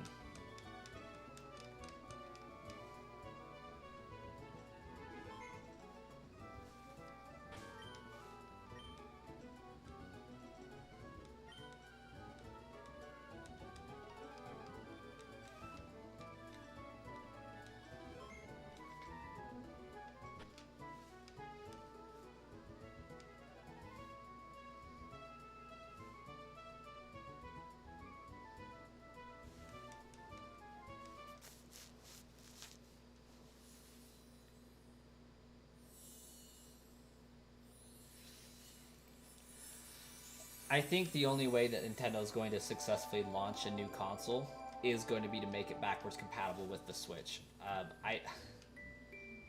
They just have too big of a library of games to not capitalize on that.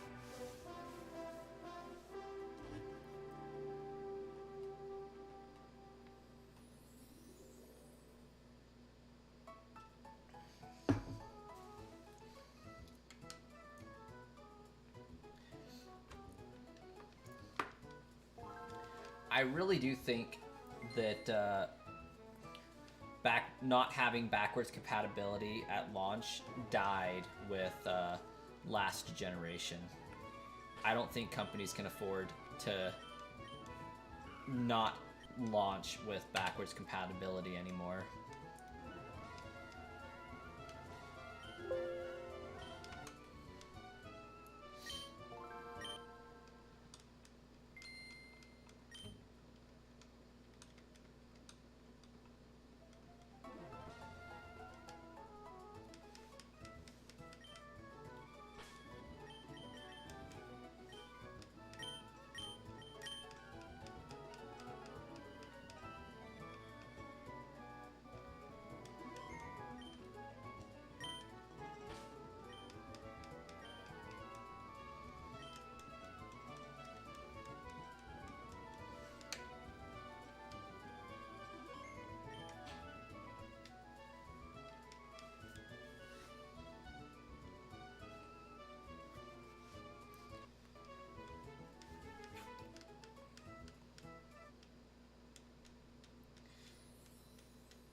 Nintendo does have some bad habits.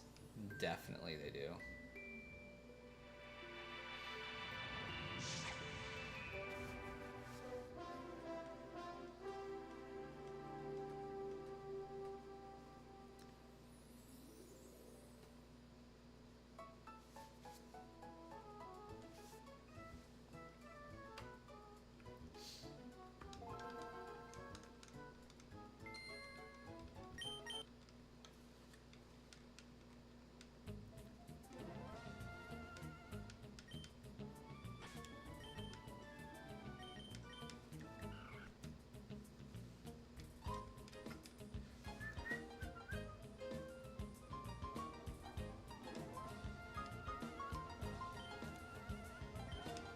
I mean, if it counts for anything, like, most of the Wii U libraries come to the Switch.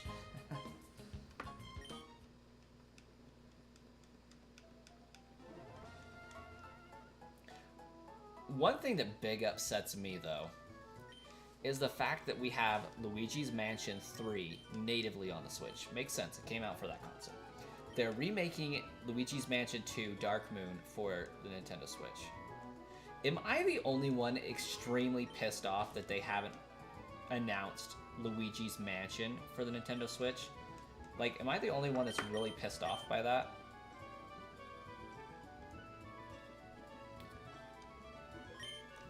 It's a huge disservice to not have the OG.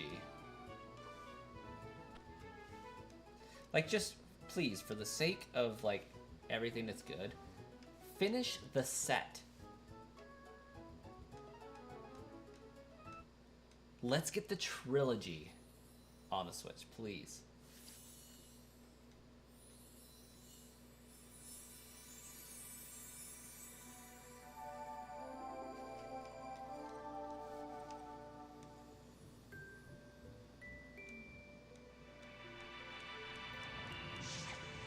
See, that's why the Switch, or the Wii U didn't have a successful launch, is because not everybody understood that the Wii U wasn't just the Wii with the gamepad. Like, it was its own thing. Oh my gosh, Luigi's Mansion is top tier entertainment.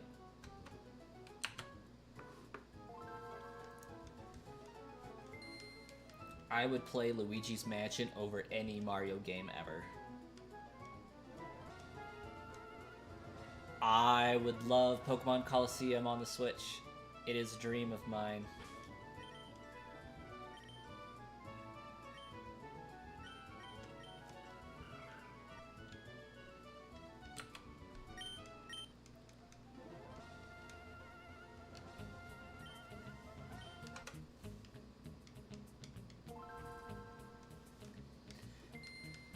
But the Coliseum music, that soundtrack was something else. The best part about Pokemon Coliseum and XD Gale of Darkness is that the dev team for those games at Genius Sonority had never played a single Pokemon game before making it.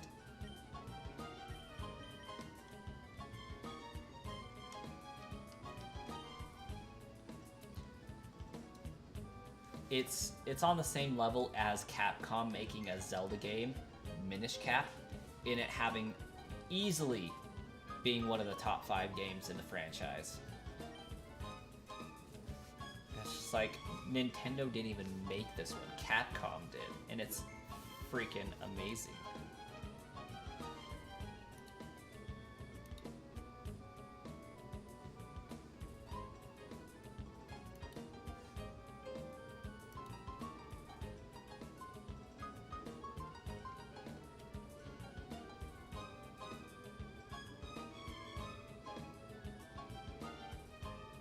I would highly recommend trying Luigi's Mansion at the soonest available opportunity.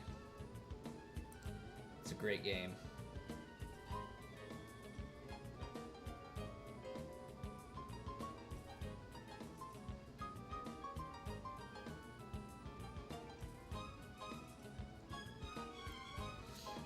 Gotta make sure I haven't saved twice again, because I got sidetracked. Gotta save twice or I spend 8 minutes fixing it.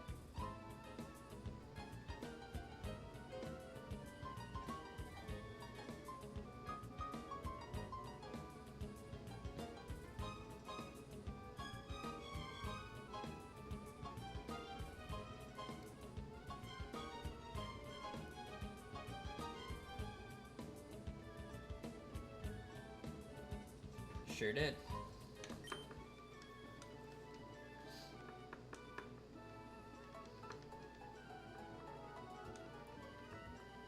They really should be hired to make big Pokemon games again.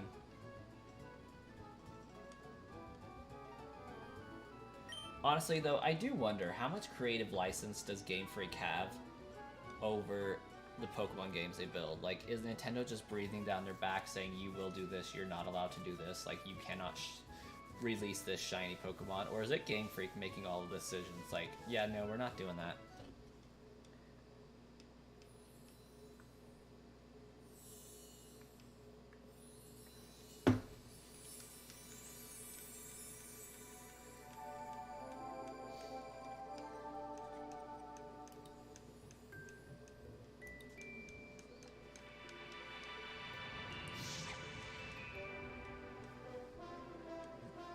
So here's the thing with Luigi's Mansion, though, Starkiller, just to get back to that.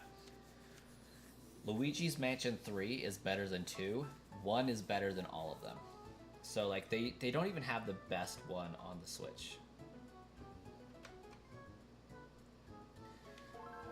See, Luigi's Mansion 3 plays better than Luigi's Mansion 2. Luigi's Mansion 1 is the original. It has the best play mechanic.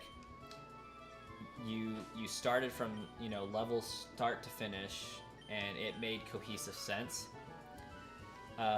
What Luigi's Mansion 2 tried to do, rather unsuccessfully, is make the game more playable in shorter sessions. So, like, you could clear a level in a matter of, you know, 20 minutes if you only had 20 minutes to play.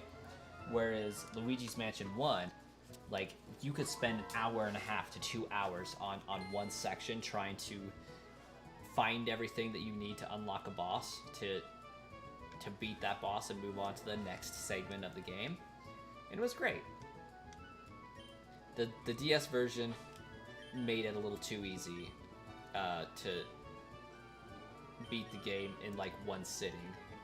And then Luigi's Mansion 3 kind of fixed that issue and made it more cohesive, but it still just felt like if I jump into the game, I don't want to keep to coming to a summary screen saying this is how you did for this level.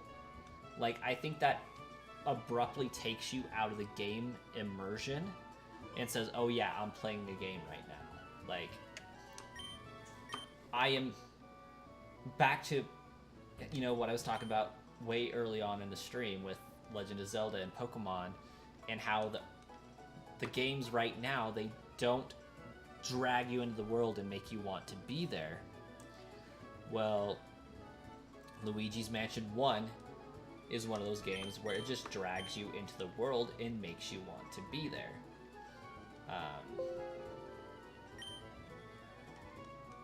You start in, you get your little vacuum, and you go from start to finish. You can do that all without, you know, yeah, you have to go back to the professor, you have to deposit your ghosts, you have to get upgrades, but it doesn't really feel like you're going to a summary screen of, oh yeah, you collected this many coins, you collected this many ghosts, you beat this boss. It didn't feel like that. Whereas this one, it just takes you to a screen. It kicks you out of the game to look at the screen and say, this is how you did. You could have did better here. I was like, it's just terrible gameplay, but still an amazing game.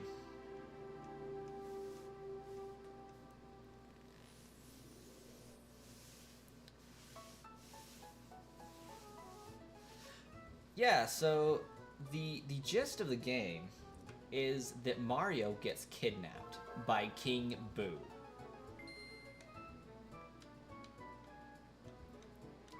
And he gets put into a painting.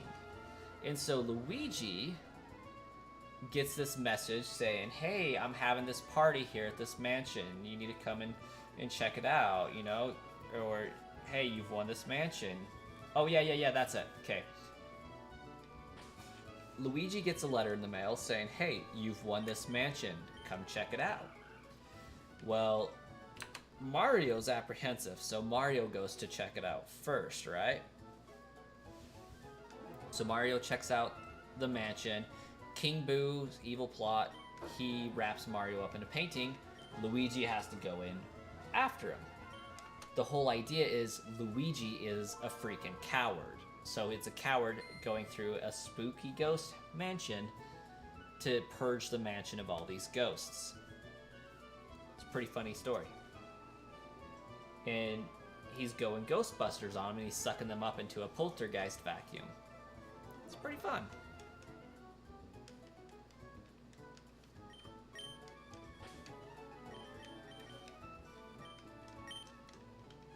Alright, this one is going to be officially my last encounter for the stream. We've had a pretty good run in 2 hours. Got roughly 40 encounters done, which is huge for this hunt, given that it took me like 5 streams to get 80.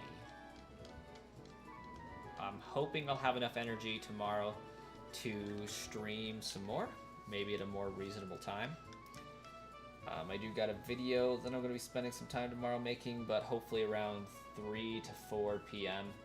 Maybe 4 p.m. my time, I'll be able to shiny hunt, I'm hoping. We'll see, though. Definitely want to pound out some encounters. And then for the rest of the week, Wednesday, Thursday, Friday, I will be working on my programming class so that hopefully Saturday I can have some fun.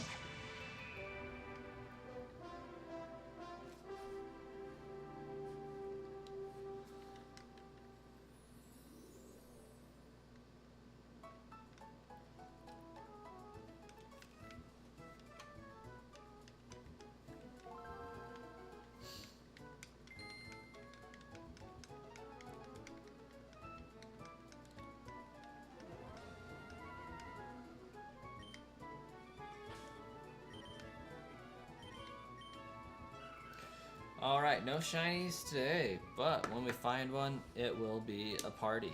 But thanks Kaz, thanks Starkiller, Pazapika, and Zoof for showing up, hanging out while we did some shiny hunting. It's been great. We'll catch you guys in the next one.